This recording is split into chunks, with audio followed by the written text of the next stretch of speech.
नहीं, हम कोट नहीं पहन सकते। क्यों नहीं पहन सकते? तुम्हारे माथे पे लिखा है तुम डॉक्टर हो, हैं? जब कोई बड़ा आदमी आता है तब क्यों पहनते? क्यों पहनते भाई? मैं पूछना चाहता हूं। जब बड़ा आदमी, बड़ा फंक्शन, हाँ भाई, तब उस दिन कोट, हम डॉक्टर हैं। लोगों की उम्मीदें हैं महाराज से, और माफिया को जड़ से खत्म करना ये पेशा है हमारा, और ये शौक भी है हमारा। कितने सबूत चाहिए? एक आदमी की आपने आंख निकाल दी। अगर आपको पता था इसकी आंख डैमेज हो सकती है तो पहले बता देते, आप तो इसका इलाज कर रहे थे। आपको सबूत चाहिए। कितने सबूत हैं? जरा लोग बता दो इनको कि कितने लोगों को इन्होंने शिफ्ट किया और कितने दलाल इनके अंदर हैं, हॉस्टल के अंदर, जो रन कर रहे हैं और जो आप लोगों को बताते हैं कि कहां से दवाई लेनी। तुम इतने काबिल हो कि रात भर जिम, पूरा वह नर्सिंग होम चलाओगे? क्या बात है। और आप कह रहे हैं कि हमने किसी को नहीं बोला। सुबह की तैयारी कर लो, आवाम को बता रहा हूं, मैं तो जा रहा हूं हजारों आवाम का वोट लेके, मैंडेट लेके। लेकिन मैं चाहता हूं आवाम इसकी गवाह रहे।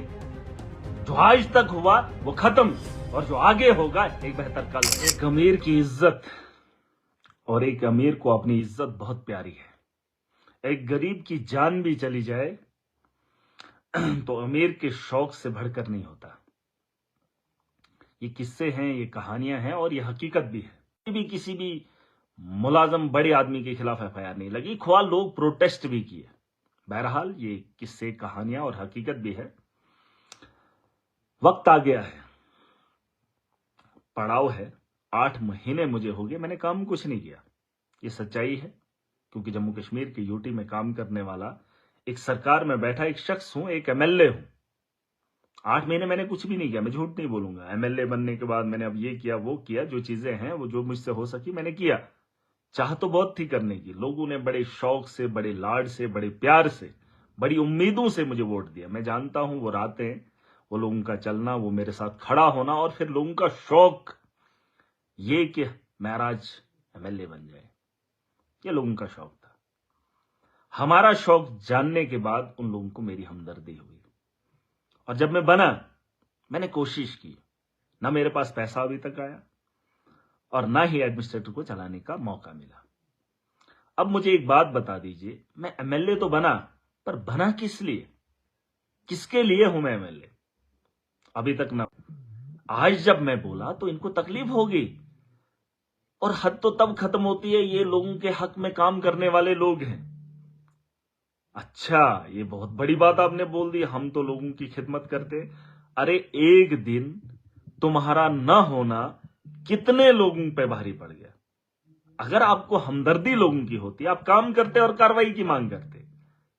आप इतने लोगों को छोड़कर अपनी जात की बात, बहुत तकलीफ हुई आपको, है? मैंने बोला, मैंने आपको बोला, और आपने अपनी जात की हैसियत को बाकी रखने के लिए, झूठी हैसियत को बाकी रखने के लिए मेरे लोगों का आपने चेकअप नहीं किया। आपने पूरा 1-2 घंटा वहां पे लाइन में लगवा कर उनकी पर्चियां कटवाई, और फिर उसके बाद ओपीडी में काम नहीं किया। और आपको लगता है सैलरी मिलेगी, आप अपनी सैलरी, और उसके बाद आपने फिर अटेंडेंस की है।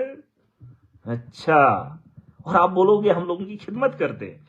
एक आदमी जब पूरा दिन मजदूरी करता है ना, तो शाम को उसको हिम्मत नहीं होती है ओवर टाइम लगाने की, पता कर लेना। लेकिन तुम इतने बड़े काबिल हो, इतना आपको लोगों की फिक्र है, आप 10 to 4 ड्यूटी भी करते हो, उसके बाद ओवर टाइम भी निकालते हो, रात भर वहां पे वो नर्सिंग होम चलाते हो। वाह, कितने बहुत बड़े महान हो आप लोग, इतनी फिक्र। अरे तुम दिन भर सोते हो, शाम के वक्त है उधर चले जाते हो, किसको पता है? किसको पता है वहां पे क्या? और आपको सबूत चाहिए। अरे कितने लोगों को तुमने वहां से उठा कर वहां पे ले रखा है। और हद तो तब खत्म होती है जब एक आदमी यहां से 60 किलोमीटर, 80 किलोमीटर जीएमसी में पहुंचता है ना, जीएमसी में। कल आ रहा हूं मैं, 2 आदमी मुझे नहीं चाहिए। मैं तो चाहता हूं जो प्राइवेट लोग हैं, जो डॉक्टरी का इल्म रखते हैं, और जो यहां से इस पेशे से रिटायर हो गए, वो लोग आए। मैं ओपीडी को चलाऊंगा, तनख्वाह का इंतजाम हम करेंगे। हमारे इतने लाखों लोग हैं, वो खुद इकट्ठा होकर पैसा डोनेट करेंगे और जीएमसी को चलाएंगे, ओपीडी को। तुम्हें क्या लगता है नहीं चल सकती है? तुम्हारे अलावा चला सकते? अरे डॉक्टर को थोड़ा सा ये हो गया, वो तो ज्वाइन ही नहीं करता है। अरे मत करो, तुम्हारे 40 होने से लोगों को शक होता है वहां पे डॉक्टर है, तुम तो ऐसे भी नहीं बैठते हो। तुम तो अटेंडेंस लगा के या ऐसे वहां पे अपनी हाजिरी लगा के वहां से चले जाते हो गायब ही, मैंने तो देखा ही नहीं। जब बड़े लोग आते हैं तब तुम कोट क्यों पहनते हो? है? मेरा एक सिंपल सा सवाल है, और मैंने ये जेएमसी के अंदर तुम्हें बोला था, तुम्हें याद नहीं है? मैंने बोला था तुम्हारी पहचान सिर्फ इसलिए जरूरी है ताकि लोगों को पता चले तुम डॉक्टर हो, तुम सेलिब्रिटी नहीं हो। मैंने कहा था आप नेम प्लेट लगा लीजिए। अरे स्टाफ भी तो लगे कि आप इस घर में बैठे होते हो अपने बच्चों के साथ, है? तब तुम्हें पता नहीं है। और तुम नौकरी छोड़ क्यों नहीं देते? सीधा छोड़ दो ना, बहुत सारे डॉक्टर छोड़ देते हैं, वो प्राइवेट में एक बहुत बड़ा नाम कमाए, चले जाओ ना। मैंने कब बोला आपको आप वहां रहो? चले जाओ, छोड़ दो, नौकरी नहीं करनी मत करो। अगर नौकरी करनी है, अगर सैलरी लेने 10 to 4 वहां पे बैठना है, और नेम प्लेट डालनी है, आपको आई कार्ड डालना है, आपको कोड डालना है। बस ये मेरा फंडा था। 8 महीने से लगातार मैंने आपको बोला, आप नहीं समझे, नहीं ना समझे। अब तुम्हें प्रोटेस्ट करने का अंदर कोई अधिकार नहीं। वो जो लड़की तुमने मारी है तुमने, उसका कत्ल किया तुमने, क्योंकि वहां पे डॉक्टर बैठते ही नहीं। और रात को कौन डॉक्टर वहां पे होता है? मुझे जरा नाम बताना। रात को ये जब वहां पे चलते हैं, कौन लोग होते हैं यहां पे? वो बच्चों को लेके आते हो, हैं? मुझे नहीं पता। बड़ा बड़ा नाम, एक फलाना नाम, दूसरा फलाना नाम, प्राइवेट प्रैक्टिस, प्राइवेट वो करते रहोगे। सुबह आ रहा हूं मैं, तुम बताओ ना लोगों को, उसके साथ खड़ा नहीं आ रहे। तुमने तो जनाजा निकाला, कफन बेच दिए तुम लोगों ने, और बड़ी बड़ी बातें आसानी से कर देते हो। अरे उसको पूछ लो ना मैडम को कितना पैसा लेती हो वहां। जो काम वहां करते हो उसको यहां करने में क्या दिक्कत है? इंसानियत के लिए कर भी लेते। अरे इतनी कंप्लेंट है उसके खिलाफ है, कोई कार्रवाई नहीं। और आज इनको तकलीफ हो रही है, पूरा तन मन धन से इनको समर्थन दे रहे हैं पूरे जम्मू कश्मीर के डॉक्टर। हाँ जी, आपको तकलीफ क्यों हो रही है? तुमको क्या लगता है हम लोगों को लूटने देंगे? अरे तुम्हारा काम है, तुम डॉक्टर, तुम्हारे अलावा यहां बेरोजगार इतना है, एक आम आदमी पढ़ लिखने के बाद झूंझ रहा है, तुम्हें ठप्पा क्या लग गया और तुम उस ठप्पे का इस्तेमाल करके कुछ भी करोगे? अरे शर्म हया है आप लोगों को? बाकी है कुछ? अगर तुम्हें बाकी नहीं है, सबक मैंने कहा मैं सिखा कर जाऊंगा, और तब तक मैं छोड़ूंगा नहीं तुम्हें। काम अपना करो ईमानदारी से। अगर नहीं कर सकते हो, वो हॉस्टल आपका नहीं है, मैं रन करवाऊंगा, मैं जानता हूं। अरे गवर्नमेंट बिल्डिंग है, तुमसे नहीं हो सकता है, मैं प्राइवेट हायर कर लूंगा। और वो जो ज़हीन और काबिल लोग हैं, उनके पास मशीनरी होगी, बैठने की जगह होगी, ओपीडी में चलाऊंगा। तुम अपना आपको तीसमार खान मत समझो। खुदा की खुदाई के बाद तुम अपने हाथ में ये सारा तामझाम मत लो। और तुम्हें मेरी बातों से नहीं, हम कोट नहीं पहन सकते। क्यों नहीं पहन सकते? तुम्हारे माथे पे लिखा है तुम डॉक्टर हो, हैं? जब कोई बड़ा आदमी आता है तब क्यों पहनते भाई? मैं पूछना चाहता हूं।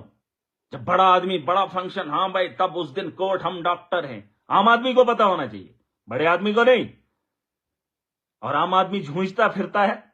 अरे नर्स का जो काम है वो करे। उसको हर स्टाफ के, मतलब मेडिकल कॉलेज के अंदर जो जितना भी स्टाफ है, उसका पता होना चाहिए ये कौन सा है। आपको प्लेट लगानी, मैंने बोला था, चाहे प्रिंसिपल को पूछ लो, मैंने बोला था प्लेट लगानी है लगाओ, आई कार्ड डालना है डालो, कोट डालना है डालो, मुझे पहचान चाहिए तुम्हारी। इसलिए नहीं कि मैं चाहता हूं कि तुम्हारी कोई इज्जत में कमी आ जाए। तुम्हें तब तकलीफ होती है, मीडिया में बोलो तब तकलीफ होती है। अरे एडमिनिस्ट्रेटर से काम कराना चाहूं वो नहीं मानता। पैसा मेरे पास है नहीं, 8 महीने से गाड़ी चला रहा हूं, बस तनख्वाह सैलरी ले रहा हूं, बस यही, इसी नेतागिरी के लिए। अरे गरीबों के सपने हैं, लोगों की उम्मीदें हैं मेरा इससे, और माफिया को जड़ से खत्म करना ये पेशा है हमारा, और ये शौक भी है हमारा। तुम्हें लगता है नहीं? मैं दिखाऊंगा कैसे। और तुमने कहा सबूत, एविडेंस चाहिए। 180 रुपए के कप की बात क्यों नहीं हुई? मीडिया ने सवाल क्यों नहीं पूछा? और वो मीडिया जो डोडा के अंदर बैठकर फिर बातें करते, अरे तुमने कितनी बार कवर किया, तुमने कितनी बार कहा जीएमसी के अंदर धांधली है, आज क्यों नहीं पूछे वो सवाल जो हमने उठाए? पूछना था ना 180 रुपए का कप क्यों, किसने बेचा, पूछना था। अरे मीडिया को यह भी पूछना था, कि मशीनरी अगर आपने 1.5 करोड़ की खरीदी है 3 साल पहले, तो उसका इस्तेमाल क्यों नहीं किया? यह पूछने का अधिकार आप लोगों का नहीं था? पूछना था। आपको यह भी पूछना था वो लड़की की मौत हुई थी, उसमें किसकी लापरवाही है? अरे अगर डॉक्टर को पता था ये, क्यों नहीं करेंगे? अरे इनको कौन पूछेगा? आप मुझे बता दो, आज तक किस आदमी के खिलाफ कार्रवाई हुई है? एक आम आदमी के खिलाफ एफआईआर लगने में थोड़ी सी भी देरी नहीं होती। और ये प्रोटेस्ट करें, ये कत्ल भी कर दे, इनको सबूत चाहिए। अरे कितने सबूत चाहिए? एक आदमी की आपने आंख निकाल दी। अगर आपको पता था इसकी आंख डैमेज हो सकती है तो पहले बता देते, आप तो इसका इलाज कर रहे थे। आपको सबूत चाहिए? कितने सबूत हैं? जरा लोग बता दो इनको कि कितने लोगों को इन्होंने शिफ्ट किया और कितने दलाल इनके अंदर हैं, हॉस्टल के अंदर, जो रन कर रहे हैं और जो आप लोगों को बताते हैं कि कहां से दवाई लेनी है और कहां पर आपको जाना है। अरे 22,000 रुपया डिलीवरी का अगर ये लोगों का बच जाएगा ना तो उसका महीनों का खर्चा बन जाता है। और तुम गरीब की चमड़ी उतार देते हो, उसके माल मवेशी को बिकवा देते हो, उसकी एक इलाज करने, पथरी का इलाज नहीं हो पाता, महीनों की डेटें होती है। अल्ट्रासाउंड की 6 महीने की डेट क्या कर रन करते हो? पट्टा डालने में क्या बीमारी है? और अगर आज कि ये मुश्किलों से लड़ना आपके लिए आसान नहीं होगा। हर आदमी बीमार हो जाएगा, हर घर में बीमार होते हैं और हर आदमी। नर्सिंग होम की मैंने बात की, क्यों रन कर रहे हो? अरे यहां एक आदमी दिन को अगर 4-5 घंटे काम करेगा ना, शाम को हिम्मत नहीं होती है। अरे तुम इतने काबिल हो कि रात भर जिम पूरा वह नर्सिंग होम चलाओगे? क्या बात है। और आप कह रहे हैं कि हमने किसी को नहीं बोला। अरे हजारों लोग, ये क्या ठीक है, मैं झूठ बोल सकता हूं। अरे मैं आपके हॉस्टल में कभी इस तरीके से नहीं आया, किसी बीमार को लेके एक आध बार आया हूंगा। अरे इतने लोग जो लिख रहे हैं वो क्या बेवकूफ है? आपको प्राइवेट प्रैक्टिस करनी है, करिए, लेकिन 10 to 4 जो आपका वक्त है, जो आपका काम करने का वक्त है, जिसकी आप सैलरी ले रहे, मुझे वहां पर चाहिए। वरना अगर आप इतने काबिल हैं तो छोड़ दीजिए, छोड़। सुबह की तैयारी कर लो, आवाम को बता रहा हूं, मैं तो जा रहा हूं हजारों आवाम का वोट लेके, मैंडेट लेके, लेकिन मैं चाहता हूं आवाम इसकी गवाह रहे। जो आज तक हुआ वो खत्म, और जो आगे होगा एक बेहतर कल है। आज मुश्किलें आवाम को हुई, कल भी होंगी, 2 दिन होंगी, 3 दिन होंगी, मैं इंतजाम करूंगा। लेकिन जो अपनी ड्यूटी नहीं करेगा उसे महराज वहां पर रहने नहीं देगा। अरे ऐसे भी 40 लोग होते, नाम में है 40 लोग, वैसे दिखते नहीं है। अगर कोई किसी को दिखा होगा, कोई डॉक्टर मुझे बता देना, नहीं दिखते हैं ये लोग। अरे आज अगर नहीं होते, अंदर प्रोटेस्ट नहीं करना, सड़क पे चले जाना, जीएमसी खाली कर देना, जिसको जाना है बाहर, अंदर नहीं। वो मेरी प्रॉपर्टी है, वो मेरी आवाम की है, तुम्हारी दादागिरी नहीं है वहां पे। मैं आखिरी, और तुम 48 घंटे और बढ़ाएंगे? अरे बढ़ाने क्या है तुमने? छोड़ दो ना, नौकरी नहीं करनी है, जाओ चलाओ प्राइवेट, इधर नहीं। तुमने खुदा की खुदाई को हाथ में डाल के रखा है और तुम्हारे सवालों के जवाब मुझसे मांगो। और जिन लोगों को तकलीफ, मैंने पूछा था आपको 180 रुपए का कप तुमने क्यों लिया? गवर्नमेंट के खजाने को लूटने का बड़ा शौक है? और जो मैंने दुकानदारी की बात बोली, क्यों दुकानें खोल रहे हो? अरे एक डॉक्टर हर जगह से कमीशन खा रहा है, हर जगह से, कोई नहीं पूछेगा। और जो डॉक्टर ये काम करता है उसको तकलीफ होगी। अरे तुम तो अपने बच्चों के लिए पैसा इकट्ठा कर रहे हो, किसी की जान भी बचा लो, क्योंकि वो अपने बच्चे का मुस्तकबिल बेचकर तुम्हें खिलाता है, और तुम्हारे बच्चे उससे बढ़ेंगे क्या? अरे किसी गरीब के साथ सहारा बन के देखो। ठीक है, कोई एक आध कर भी सकता हो, अच्छा भी करता है, लेकिन तुम तो कमी करते ही नहीं हो। जो नॉर्मल डिलीवरी, उसको सीधा शिफ्ट, सीधा जम्मू के लिए शिफ्ट है। फिर एम्बुलेंस की बात आए, एम्बुलेंस ही नहीं। जब कोई गाड़ी लेके आता है तब तक इंसान आधे रास्ते में मर जाता है। कल का प्रोग्राम है, कल चले आना, महराज आ रहा है, हिसाब चुकता करूंगा, और जो उन्होंने बनाया उसके पूरे डॉक्यूमेंट्स चेक करूंगा, उसकी देखूंगा वो लैब कैसा, वो जो नर्सिंग होम चला रहा है ना, किसके जिम्मे के अंदर वो नर्सिंग होम होना चाहिए, क्या वो सारे इक्विपमेंट उसके पास हैं? फिर जिसको प्रैक्टिस करनी है, जिसको पैसा कमाना है, वो वहां पे काम करे। लेकिन नीचे से लोगों को क्या पता नर्सिंग होम कहां है? जब वो इलाज करने के लिए गवर्नमेंट मेडिकल कॉलेज में आते हैं तो तुम वहां से उठाकर नर्सिंग होम कैसे पहुंचाते हो? तुम इलाज क्या करोगे? तुम तो अल्ट्रासाउंड नहीं करते हो, अल्ट्रासाउंड नहीं कर पाते हो। मशीनरी तुमने उसके पार्ट्स तक बेच दिए, मशीनरीज के सारे पार्ट तुमने बेच दिए। वो जो 1.5 करोड़ की खरीदी है 3 साल पहले, वो कहां है? वो क्यों नहीं चालू हो रही? और कल का इंतजार कीजिए, मैं आ रहा हूं। और एडमिनिस्ट्रेशन को मैं बताना चाहूंगा, इनके बहकावे में मत आइए, इनके खिलाफ इतनी एप्लीकेशनें गई है। ये डर का माहौल बंद कर दीजिए। एक लड़की की जान गई है, उसका हिसाब मांगता, उसके मौत के गुनाहगारों को सजा दो। उनके बयानात आपके पास कलमबंद है, एफआईआर लगा लीजिए, कार्रवाई शुरू कर दीजिए, क्योंकि हम मौत का नंगा नाच भी देखेंगे, लेकिन इन पे आंच ना आए। जब हम इनको बोले तो इनको तकलीफ होगी। अरे महराज ने बोला था, महराज से लड़ लेते। तुम अगर इतने लोगों की परवाह करते तो ओपीडी क्यों बंद की तुम लोगों ने? हैं? तब फिक्र नहीं लगी। अगर मुझसे टकराना है, मेरी आवाम से टकरा रहे हो। अगर मैं दर्द दिखा रहा हूं तो मेरे आवाम का दर्द है, और जवाब महराज तुमसे लेगा और तुम्हें देगा भी। इस बात का इंतजार कीजिए। तुम बोल रहे थे ना इसके साथ लोग पागल हैं। अरे पागल नहीं, ये तुम भी, तुम्हारे बॉस, तुम्हें उन लोगों ने खराब किया है जो तुम्हारे साथ ये नेक्सस चला रहे, जो तुम्हारे तलवे चाटते हैं, जो जिसका काम है वो काम करेगा। मैंने कहा मैं वो एमएलए हूं इस वक्त जिसके पास कुछ भी नहीं है, एक गाड़ी है और सिक्योरिटी है, उसके अलावा कुछ नहीं, और तनख्वाह है मुझे। अभी तक मैंने कोई काम नहीं किया। इंप्लीमेंटेशन का मेरा काम है, तुम पे नजर रखना और तुमसे काम लेना, ये मेरी जिम्मेदारी है। वो मेरी जिम्मेदारी, उसका मैं बॉस हूं। कर पाऊंगा जल जीवन में घोटाला, उसमें घोटाला, इसमें घोटाला, बात भी ना कर पाऊं। कौन सा एमएलए हूं मैं? किस सरकार का मैं हिस्सा हूं जहां एक आदमी की वजह से 12 लाख लोग परेशान हो, 2 आदमियों की वजह से हैं? और 12 लाख लोगों को आप इस दलदल में धकेल रहे हो। मुझे उनके खिलाफ कार्रवाई चाहिए, एफआईआर चाहिए, जो सुबह उन्होंने वो काम किया है। मैं देखूंगा कि कैसे एडमिनिस्ट्रेशन काम करती है। अरे आज से पहले कितने प्रोटेस्ट हुए, उनको उठाकर देख लो कि जेएमसी की हालत क्या थी। कितनी बार लोगों ने हंगामा किया और कितनी बार इन्होंने लड़ाइयां की, और ये डराएंगे हैं। तुम्हें तकलीफ हो रही है ना, सुबह आ रहा हूं मैं, और अगर प्रोटेस्ट करना है सड़क पे करना, उधर नहीं जेएमसी के अंदर। मैंने आज भी कहा है वो तुम्हारी जागीर नहीं है, उसका ठप्पा तुम्हारे पास नहीं है। तुम लूटोगे भी और अय्याशी भी करोगे, और आवाम को बता रहा हूं आज जागोगे तो मुस्तकबिल बेहतर होगा।